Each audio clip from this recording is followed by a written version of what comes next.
My name's Dr. Kirsten Hunter. I'm a clinical psychologist and I like to share psychology knowledge with everybody. Today I thought we'd talk about how to support loved ones with grief. It's an area that is incredibly important. We're all going to know somebody who has got a loved one who is going through grief, and there we are with them, and typically we don't know what to do.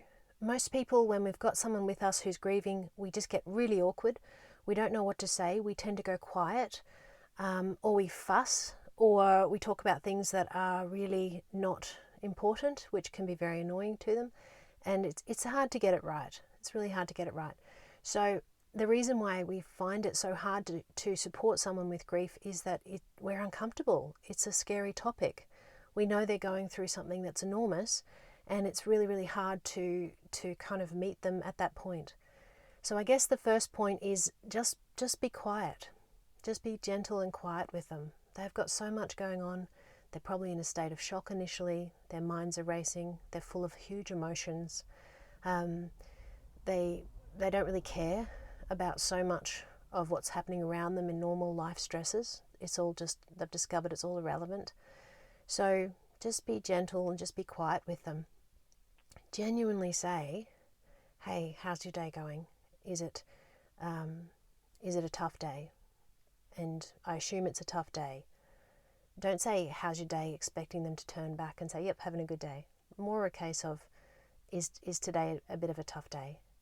And you're giving them permission to say, yeah, I'm having a really tough day, or just give you a nod or say, yeah, but I don't want to talk about it. And that's fine. So you're letting them know that you are comfortable to acknowledge what they're going through.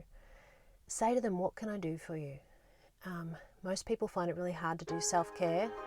It's my car, sorry. Hard to do self-care. So bringing meals is amazing. Can I come and clean your floors? Can I come and clean your kitchen? Don't do anything organisational. Don't do anything that might step over boundaries or might require them to come and get involved with any decision making. Just really basic stuff. Offer to give them a lift. There's a very high statistic that car accidents tend to happen after funerals.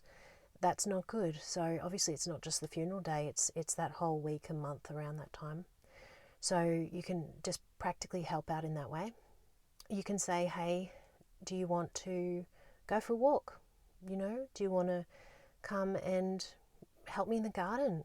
You know, do you want to have some space? Do you want to have some time for yourself? Where are you at? What do you need? I had one person whose husband passed away, and you know what she needed? She needed someone to come and be her brain. She was overwhelmed with what she had to do. She literally couldn't, she didn't have her executive function. She couldn't think. And so she needed someone to sit with her and make a big long list of all the things that she had to do. And that's what she needed help with. But she needed someone to say, hey, do you want me to come and be a second brain for you? So everyone's different with what they need. And I guess just being open to have the conversation but not be pushy.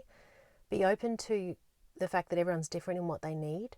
Throw in some suggestions, but don't think you know what they should need, and don't be pushy because they're very vulnerable and they don't have a lot of strength to be assertive at that point. So I guess just try to be as comfortable as you can with an incredibly uncomfortable topic. I've had some people who have had a family member die and people actually scurry away from them in the grocery store, good friends, because they're so freaked out. They don't know how to talk about death. Death scares them. So I get that. And so just a bit of gentle, a gentle approach which says, I'm here in whatever form you want. I can talk about it, but I'm not going to push myself on you.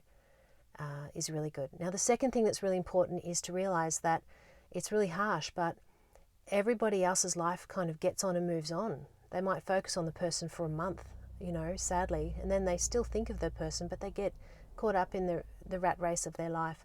Whereas the person who's grieving is still in shell shock, really. And so just be sensitive not to talk about rubbish topics with them because they don't care. Don't expect that they're back to their old self. Just be very aware that they're frozen in time in their grief and try to be sensitive to that. if it's really helpful to bring them meals, keep bringing them meals. If helping them with their house is helping them, try to keep going. Don't forget that their life is not moving on like yours is. And even if you say that, how amazing is that to say, hey, I get it. You must be really pissed off that everyone else's life is moving on, and you're probably not.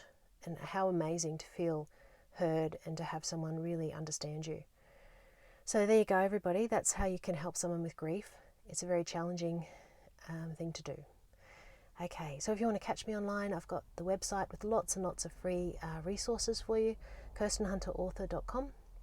Facebook and Instagram is Kirsten Hunter Author, and TikTok, I believe, and Twitter, Kirsten Hunter AU. Thanks. See you later.